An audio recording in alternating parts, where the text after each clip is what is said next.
Si X, hindi mo siya kaibigan. Hindi mo rin siya kaaway. Siya yung taong nakasama mo sa nakaraan na gumawa ng magandang alaala.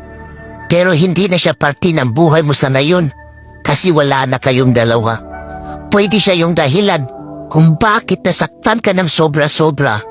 Pero siya naman yung rason kung bakit marami ka natutunan sa pag-ibig. Kaya kung babalik man siya ulit sa buhay mo at magpaparamdam ulit, it's your choice.